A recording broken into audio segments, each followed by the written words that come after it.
ਸਤਿ ਸ਼੍ਰੀ ਅਕਾਲ ਦੋਸਤੋ, ਸਵਾਗਤ ਹੈ ਤੁਹਾਡਾ ਆਪਣੇ ਚੈਨਲ ਸਾਹਿਤ ਸੰਸਾਰ ਦੇ ਵਿੱਚ। ਭਾਸ਼ਾ ਵਿਗਿਆਨ ਦੀ ਇਸ ਲੜੀ ਦੇ ਵਿੱਚ ਅੱਜ ਅਸੀਂ ਗੱਲਬਾਤ ਕਰਾਂਗੇ ਵਾਕ ਬਾਰੇ। ਦੋਸਤੋ, ਸਭ ਤੋਂ ਪਹਿਲਾਂ ਅਸੀਂ ਦੇਖਦੇ ਹਾਂ ਕਿ ਵਾਕ ਵਿਉਂਤ ਕੀ ਹੈ। ਵਾਕ ਵਿਉਂਤ ਸ਼ਬਦਾਂ ਦੀ ਬਾਹਰੀ ਬਣਤਰ ਨਾਲ ਸੰਬੰਧਿਤ ਵਿਗਿਆਨ ਨੂੰ ਵਾਕ ਵਿਉਂਤ ਕਿਹਾ ਜਾਂਦਾ ਹੈ। ਵਾਕ ਵਿਉਂਤ ਸ਼ਬਦ ਤੋਂ ਵਾਕ ਤੱਕ ਦਾ ਅਧਿਐਨ ਹੈ। ਸ਼ਬਦਾਂ ਦੇ ਮਾਧਿਅਮ ਰਾਹੀਂ ਸ਼ਬਦਾਂ ਤੋਂ ਵਡੇਰੀਆਂ ਵਿਆਕਰਨਿਕ ਇਕਾਈਆਂ ਕਿਵੇਂ ਸਿਰਜੀਆਂ ਜਾਂਦੀਆਂ ਹਨ, ਇਸ ਦਾ ਅਧਿਐਨ ਵਾਕ ਵਿਉਂਤ ਦੇ ਅੰਤਰਗਤ ਕੀਤਾ ਜਾਂਦਾ ਹੈ।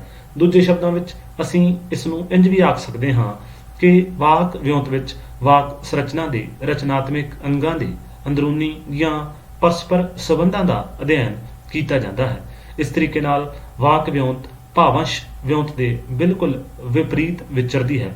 ਜਿੱਥੇ ਭਾਵੰਸ਼ ਵਿਉਂਤ ਵਿੱਚ ਸ਼ਬਦਾਂ ਦੀ ਅੰਦਰੂਨੀ ਬਣਤਰ ਨਾਲ ਸੰਬੰਧਿਤ ਅਧਿਐਨ ਕੀਤਾ ਜਾਂਦਾ ਹੈ, ਉੱਥੇ ਵਾਕ ਵਿਉਂਤ ਵਿੱਚ ਸ਼ਬਦਾਂ ਦੀ ਬਾਹਰੀ ਬਣਤਰ ਦਾ ਅਧਿਐਨ ਹੁੰਦਾ ਹੈ।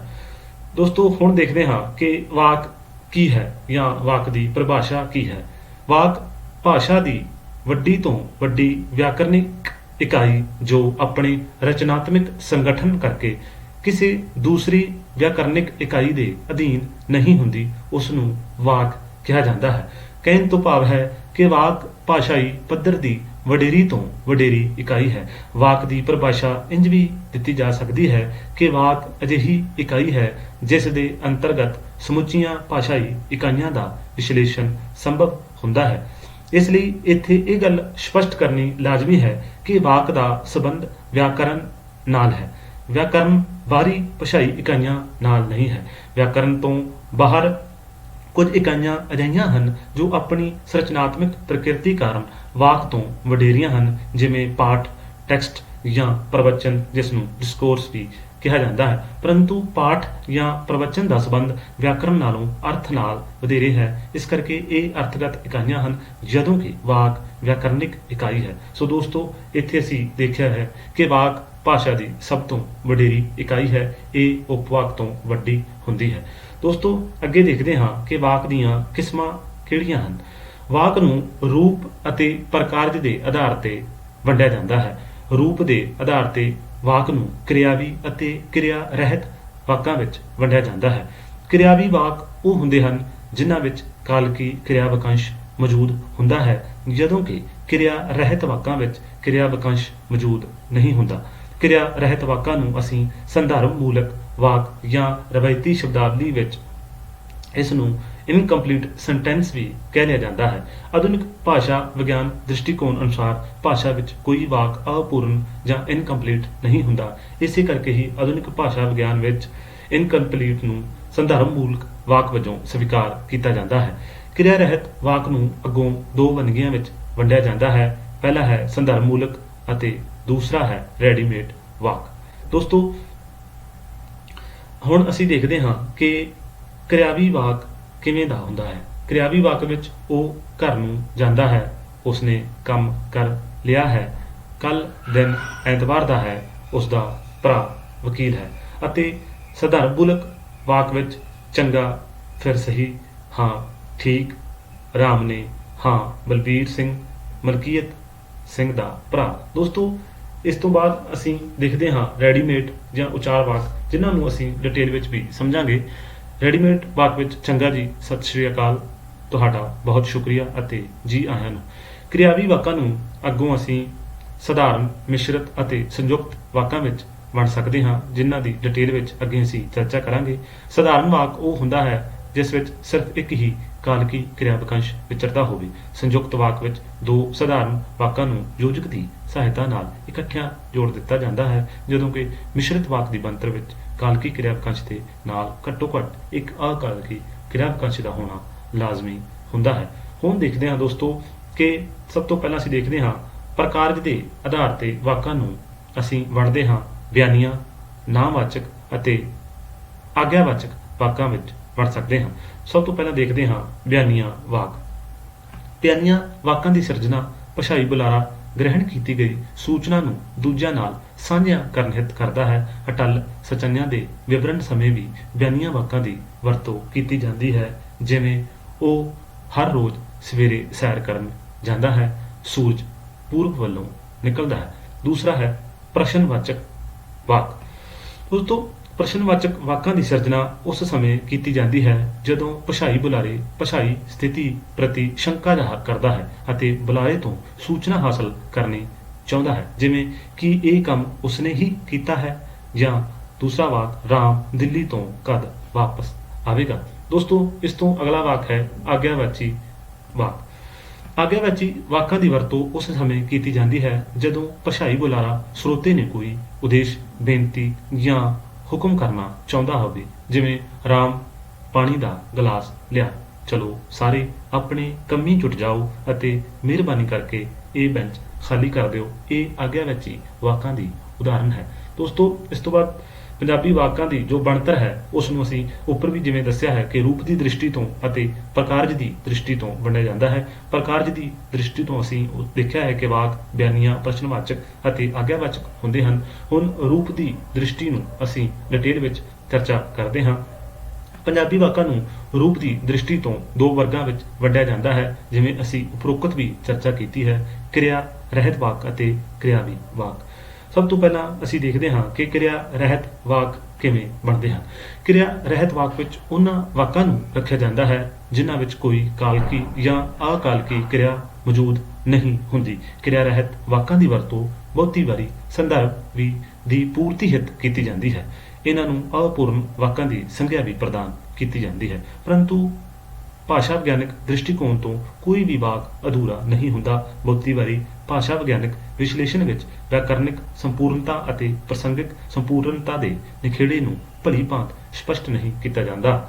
ਕਿਰਿਆ ਰਹਿਤ ਵਾਕਾਂ ਦੀ ਵਿਆਕਰਨਿਕ ਅਪੂਰਨਤਾ ਪ੍ਰਸੰਗਿਕ ਸੰਪੂਰਨਤਾ ਰਾਹੀਂ ਸਾਕਾਰ ਹੁੰਦੀ ਹੈ। ਭਾਵ ਇਹ ਹੈ ਕਿ ਜੋ ਵਾਕ ਸਾਨੂੰ ਵਿਆਕਰਨਿਕ ਤੌਰ ਤੇ ਅਪੂਰਨ ਲੱਗਦੇ ਹਨ, ਉਹ ਅਸਲ ਵਿੱਚ ਪ੍ਰਸੰਗਿਕ ਤੌਰ ਤੇ ਸੰਪੂਰਨ ਹੁੰਦੇ ਹਨ। ਅਰਥਾਤ ਜੋ ਵਾਕ ਵਿਆਕਰਨਿਕ ਤੌਰ ਤੇ ਅਧੂਰੇ ਹੁੰਦੇ ਹਨ, ਆਪਣੇ ਭਾਸ਼ਾਈ ਪ੍ਰਸੰਗ ਵਿੱਚ ਵਿਆਕਰਨਿਕ ਅਤੇ ਅਰਥਗਤ ਤੌਰ ਤੇ ਸੰਪੂਰਨ ਹੁੰਦੇ ਹਨ। ਫਰਕ ਸਿਰਫ ਇੰਨਾ ਹੈ ਕਿ ਇਹਨਾਂ ਵਾਕਾਂ ਵਿੱਚ ਭਾਸ਼ਾਈ ਸੰਦਰਭ ਦੇ ਸੁਬੋਧ ਕਰਕੇ ਅਤੇ ਭਾਸ਼ਾਈ ਸੰਜਮ ਦੀ ਯੁਕਤ ਸਦਕਾ ਕੁਝ ਵਿਆਕਰਨਿਕ ਇਕਾਈਆਂ ਨੂੰ ਸੰਬੰਧਿਤ ਵਾਕ ਵਿੱਚ ਛੱਡ ਦਿੱਤਾ ਜਾਂਦਾ ਹੈ। ਇਸੇ ਕਰਕੇ ਹੀ ਇਹਨਾਂ ਵਾਕਾਂ ਨੂੰ ਬਹੁਤੀ ਵਾਰੀ ਅਪੂਰਨ ਵਾਕ ਜਾਂ ਇਨਕੰਪਲੀਟ ਸੈਂਟੈਂਸ ਵਜੋਂ ਵੀ ਸਵੀਕਾਰ ਕੀਤਾ ਜਾਂਦਾ ਹੈ। ਉਦਾਹਰਨ ਲਈ ਨਿਮਨਲਿਖਤ ਵਾਰਤਾਲਾਪ ਦੇ ਵਾਕਾਂ ਦੀ ਅਸੀਂ ਬਣਤਰ ਦੇਖਦੇ ਹਾਂ। ਪਹਿਲਾ ਵਾਕ ਹੈ, ਇਹ ਕੱਲ ਦਿੱਲੀੋਂ ਕੌਣ ਸਾਹਿਬ ਆ ਰਹੇ ਹਨ, ਤੇ ਦੂਸਰਾ ਹੈ ਮੈਨੇਜਰ ਸਾਹਿਬ। ਵਿਆਕਰਨਿਕ ਨਜ਼ਰੀਏ ਤੋਂ ਜਿਹੜਾ ਆੜਾ ਵਾਕ ਹੈ ਉਹ ਅਪੂਰਨ ਹੈ, ਕਿਉਂਕਿ ਇੱਥੇ ਸਿਰਫ ਇੱਕ ਨਾਮ ਲਿਆ ਗਿਆ ਹੈ ਮੈਨੇਜਰ ਸਾਹਿਬ, ਪਰੰਤੂ ਸੰਦਰਭ ਵਿੱਚ ਇਹ ਇੱਕ ਵਾਕ ਵਿਆਕਰਨਿਕ ਅਤੇ ਅਰਥ ਪੱਖੋਂ ਬਿਲਕੁਲ ਸੰਪੂਰਨ ਹੈ। ਕਿਰਿਆ ਰਹਿਤ ਵਾਕਾਂ ਨੂੰ ਫਿਰ ਅੱਗੋਂ ਅਸੀਂ ਦੋ ਵੰਨਗੀਆਂ ਵਿੱਚ ਵੰਡ ਸਕਦੇ ਹਾਂ, ਜਿਵੇਂ ਉਪਰੋਕਤ ਵੀ ਅਸੀਂ ਚਰਚਾ ਕੀਤੀ ਸੀ, ਸੰਦਰਭ ਮੂਲਕ ਅਤੇ ਰੈਡੀਮੇਡ ਵਾਕ।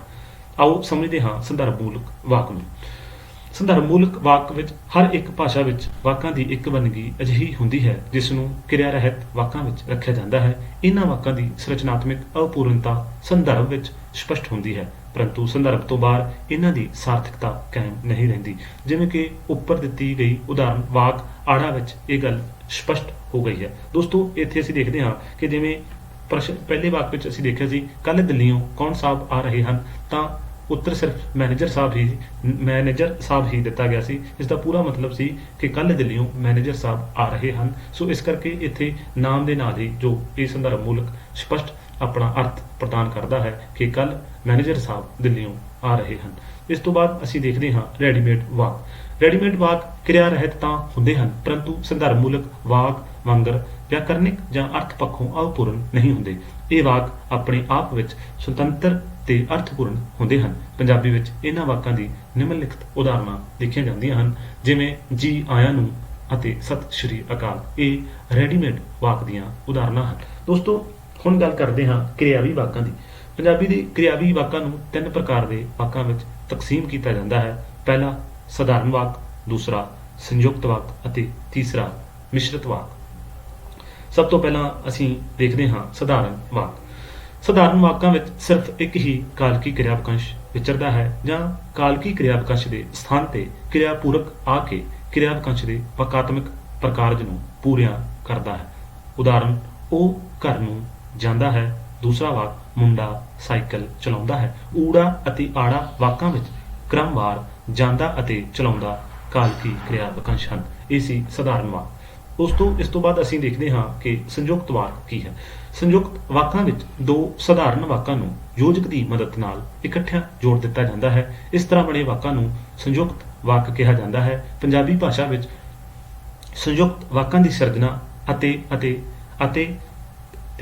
ਤੇ ਆਦਿ ਯੋਜਕਾਂ ਦੀ ਮਦਦ ਨਾਲ ਜੋੜਿਆ ਜਾਂਦਾ ਹੈ। ਜਿਵੇਂ ਰਾਮ ਖੇਡਦਾ ਸੀ ਤੇ ਸ਼ਾਮ ਪੜ੍ਹ ਰਿਹਾ ਸੀ, ਉਹ ਘਰ ਗਿਆ ਅਤੇ ਟੀਵੀ ਦੇਖਣ ਲੱਗ ਪਿਆ। ਦੋਸਤੋ, ਇਹ ਬਹੁਤ ਹੀ ਯਾਦ ਕਰਨ ਯੋਗ ਮਹੱਤਵਪੂਰਨ ਤੱਤ ਹੈ ਕਿ ਜੋ ਸੰਯੁਕਤ ਵਾਕ ਹੈ, ਇਹ ਦੋ ਸਧਾਰਨ ਵਾਕ ਆਪਸ ਦੇ ਵਿੱਚ ਜੁੜੇ ਹੁੰਦੇ ਹਨ ਯੋਜਕ ਦੀ ਸਹਾਇਤਾ ਨਾਲ। ਇਸ ਤੋਂ ਬਾਅਦ ਹੈ ਮਿਸ਼ਰਤ ਵਾਕ।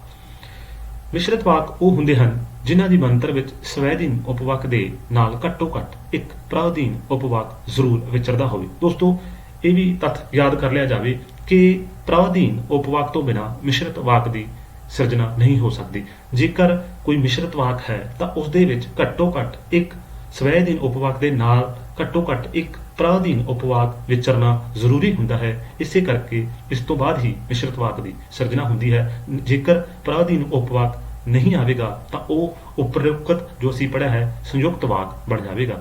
ਦੋਸਤੋ, ਪੰਜਾਬੀ ਭਾਸ਼ਾ ਵਿੱਚ ਪ੍ਰਾਧੀਨ ਉਪਵਾਕ ਆਮ ਤੌਰ ਤੇ ਸਵੈਧੀਨ ਉਪਵਾਕ ਤੋਂ ਪਹਿਲਾਂ ਆਉਂਦਾ ਹੈ, ਪਰੰਤੂ ਜੋ ਉਪਵਾਕ ਕੇ ਯੋਜਕ ਨਾਲ ਸ਼ੁਰੂ ਹੁੰਦੇ ਹਨ ਉਹ ਸਵੈਧੀਨ ਉਪਵਾਕ ਤੋਂ ਬਾਅਦ ਵੀ ਵਿਚਰਦੇ ਹਨ। ਉਸਨੇ ਘਰ ਜਾ ਕੇ ਆਪਣੇ ਸਕੂਲ ਦਾ ਕੰਮ ਕੀਤਾ। ਇੱਥੇ ਉਸਨੇ ਘਰ ਜਾ ਕੇ ਪ੍ਰਾਧੀਨ ਉਪਵਾਕ ਹੈ ਅਤੇ ਉਸਨੇ ਆਪਣੇ ਸਕੂਲ ਦਾ ਕੰਮ ਕੀਤਾ ਸਵੈਧੀਨ ਉਪਵਾਕ ਹੈ। ਇਸੇ ਤਰ੍ਹਾਂ ਅਗਲਾ ਵਾਕ ਸ਼ਾਮ ਪਿੰਡ ਪਹੁੰਚਦਿਆਂ ਹੀ ਬਿਮਾਰ ਪੈ ਗਿਆ। ਸ਼ਾਮ ਪਿੰਡ ਪਹੁੰਚਦਿਆਂ ਪ੍ਰਾਧੀਨ ਉਪਵਾਕ ਹੈ ਅਤੇ ਸ਼ਾਮ ਬਿਮਾਰ ਪੈ ਗਿਆ ਸਵੈਧੀਨ ਉਪਵਾਕ ਹੈ। ਦੋਸਤੋ, ਇਹ ਸੀ ਵਾਕ ਵਿਉਂਤ, ਵਾਕ ਦੀ ਪਰਿਭਾਸ਼ਾ, ਵਾਕ ਦੀ ਰੂਪਗਤ ਦ੍ਰਿਸ਼ਟੀ ਤੋਂ ਚਰਚਾ ਅਤੇ ਉਸ ਦੇ ਪ੍ਰਕਾਰ ਦੀ ਦ੍ਰਿਸ਼ਟੀ ਤੋਂ ਚਰਚਾ। ਉਮੀਦ ਕਰਦੇ ਹਾਂ ਇਹ ਲੈਕਚਰ ਤੁਹਾਨੂੰ ਪਸੰਦ ਆਇਆ ਹੋਵੇਗਾ। ਇਸੇ ਤਰ੍ਹਾਂ ਦੇ ਹੋਰ ਲੈਕਚਰ ਪ੍ਰਾਪਤ ਕਰਨ ਲਈ ਸਾਡੇ ਚੈਨਲ ਸਾਹਿਤ ਸੰਸਾਰ ਨੂੰ ਸਬਸਕ੍ਰਾਈਬ ਕਰੋ ਅਤੇ ਬੈਲ ਆਈਕਨ ਦਾ ਬਟਨ ਦਬਾ ਕੇ ਆਪਣੇ ਦੋਸਤਾਂ ਮਿੱਤਰਾਂ ਨਾਲ ਜ਼ਰੂਰ ਸਾਂਝਾ ਕਰੋ। ਧੰਨਵਾਦ।